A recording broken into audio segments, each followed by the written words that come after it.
So, Tower of Fantasy finally released last week, and I have to admit I have not been able to stop playing, so I think it's finally time for tips and tricks I wish I knew earlier. Without wasting any time, let's jump right into them, starting off with some nice movement and exploration tips. The first thing some of you may not have noticed is that you can negate all fall damage by simply dashing just before we hit the ground. So you can jump off the highest mountain or the tallest building, and all we need to do is do a nice quick dash before we hit the ground, and this will reset the fall damage. Another neat movement trick is you can actually have infinite stamina while climbing. All we need to do is, while climbing up any surface, simply press the control button to let go of the surface, and then double press the space button to jump twice, and then slightly tap W to move forwards to grab back onto the wall. Now do this repeatedly, control space space W, and you can see we can infinitely climb as much as we like without using practically any stamina whatsoever. Other than the supply pods, the password chest, and the green rusted chest, there are other type of containers that you might come across that you can search in, such as these waste recycling bins. And you've searched them early on in the game and they bring up absolutely nothing. Well, the reason for this is because inside these boxes you can only find vehicle machine maintenance parts, and these don't unlock until you get to level 31 or 32, so if you're below that level you won't ever find anything in these boxes. But once you are past that level and do have the vehicle maintenance mechanic unlocked, you can search in these boxes and you'll find some parts. Now it's important to note that just by searching you don't automatically pick them up as if you would in a regular chest. You actually have to hold down the Alt and scroll over with the mouse and click on the material you want to pick up. So make sure you're actually doing that and not just searching, if not you're not actually obtaining anything. Moving on, if you're anything like me, you do not like there being too much clutter on the screen if possible, and it can be quite annoying when you've got a few quests activated, especially if they're like crew quests and stuff like that that you're not really intending on doing anytime soon. They sort of clutter up your screen here on the right, and they don't leave space for the ones you actually do want to track. Well, you can actually remove these by going into the terminal and clicking on missions, and then go into any of the missions you want to remove, and at the top right you can see there's a small little blue checkbox that says add mission to list. Well, you can simply unclick this and it will remove the mission from the tracker at the top right of the screen, which can be useful, like we said, if there's missions that are like well off that you're not planning on doing right now. Now that we're on the topic of the main interface, it's important to note that at the top left you can see what channel you're in.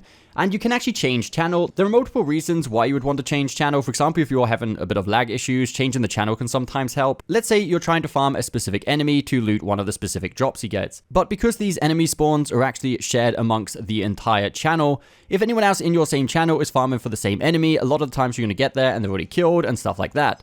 So if this is the case, you can simply switch over the channel by, again, holding down Alt and scroll over to the channel, and then simply insert the channel number you want to go to. Now, this next thing, I was having doubts whether to include it in this video or not, as I wasn't sure if it was just me not being very good at the platforming section of this game, or if it was a problem everybody else was having as well. And when it comes to climbing on these small little tower things especially, and they don't have any ladders, it can be a pain to jetpack up and then try to land on them properly, or you can't really just double jump onto them, you can't grab onto the side of the ledges, but you can actually use a relic called the Omnium Hand Cannon, and this will create a tower you can stand on and it will automatically lift you up to the height you need to get to.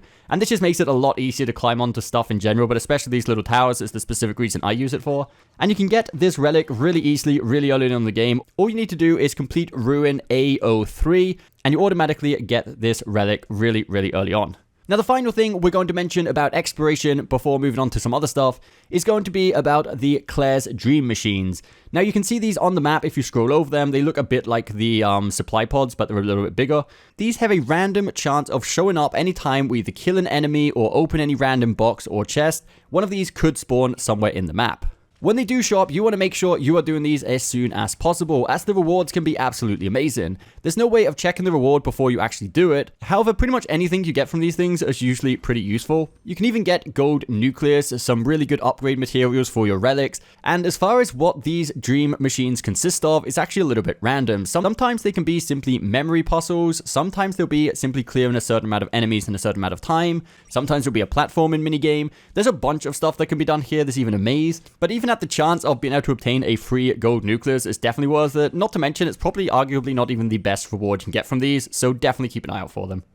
The next thing we're going to talk about are the daily activities you should be doing every single day while you're grinding this game. The first are, of course, the daily bounties. These are the 4 daily missions you can see here if you go into recommended. Even more so than in games like Genshin Impact, as in this one, you increase your bounty level. So the more consistent you are at doing these daily bounties, you have a higher bounty level, and the higher this bounty level gets, the more chances there are there'll be more difficult and better rewarded daily bounties in the future. You also want to make sure you're doing your 2 daily training challenges. These are down here at the bottom in the same menu. These are random, which ones are unlocked each day. They keep changing from one to another.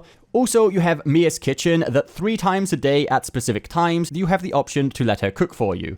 These gives you some small buffs, but more importantly than that, they actually give you a bunch of XP as well. You also want to make sure you're picking up your daily supply box by going here in the shop and clicking on this icon right here. They aren't great rewards, but you may as well do it. And these reset actually every day at midnight instead of the 5 AM reset point. Make sure you are spending your vitality points. At the moment, every day you get 180 vitality points. Vitality points don't actually reset once at a specific time. They actually reset progressively throughout the day, but it takes 1 full day to get 180 of your vitality points back. There are a variety of different things you can spend the vitality points on, such as joint operations, dimensional trials, interstellar exploration, ominous beacons, and space-time domains. Also, if you've joined a crew, which I would definitely recommend you do, you want to make sure you're handing in your daily requests, which would usually just be a couple of basic items. Now, those are the obvious ones. However, there are an extra 2 things you can do daily that not everybody knows about. The first is going to be the claw machine that can be found up here in the Carnival Town, which you unlock fairly early on in the story.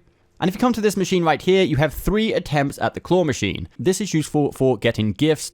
The second thing that you can do daily is go to the black market and speak to the NPC. Then he will present you 2 mystery boxes, which you can choose one or the other. It's completely random which one's the good one and which one is the, let's say, not so good one. That is it for your daily activities. Now finally, let's move on to the menus and interfaces. When you open up the map, something many people were missing from other games similar to this is the fact that you could place markers for specific things. Well, you can actually place markers on this game as well. All you need to do is click on this little right arrow on the right hand side of the map, and this will bring up a list of different markers you can place around. You can place a bunch of these. Really isn't that intuitive, and I didn't realize that was there for quite some time. The next useful piece of info is you can actually have multiple relic pages. So as you know, when you're wandering around, you have the shortcuts for 2 of your relics, which are usually shortcutted to button 2 and button 3. But let's say those 2 are taken off by your hoverboard and your jetpack. But then you're about to go into a fight, and let's say you really wanted to have the Colossus arms ready. We can actually set up different pages that you can quickly scroll through in your relics. So go into your relics, and when you're going to deploy them, you can see here that we can actually create more than 1 page. So all we need to do is create another page and then assign what relics we want to be on this page. And then when we're roaming around the world, we can simply press the G key, and this will scroll between the pages of relics we have set up for quick access. When it comes to enhancing your armor pieces, don't be afraid to waste, let's say, materials enhancing some pretty bad early gear you get, as when you replace that gear with something better, you can actually transfer the levels from that same armor piece to the new piece, so this doesn't really waste materials. With that said, pay special attention to not use the advancement feature in the armor, as this does not carry over to new pieces of armor you may equip over it. Almost done now, just a few more quick tips before we end the video. In the dimensional trials, you can actually switch from the weapon tab over to the matrix tab, depending on what sort of rewards you prefer. And the 2 final other things I want to mention are actually here on the main interface again. When we hold down the Alt key and scroll the mouse here, just below the minimap, there's an exclamation mark. If we click on this, we can actually go to the survival guide and recheck out all of the tutorials that pop up on the screen in case we don't remember something or simply skipped over one of the tutorials accidentally. And again, you'd expect this to be inside a menu somewhere, which I actually spent a lot of time looking for and could not find it. And finally, at the top left, we also have a small camera. It takes us into photo mode, which can be great if you just want some cool wallpapers, or maybe you're a content creator and want them for your thumbnails. And that is it, guys. As usual, if you have been playing for a while and you have some cool tips and tricks you wish to share with the community, please do leave them in the comments down below. I hope you did find this video helpful, and I hope you're enjoying the game, and we'll see you next time.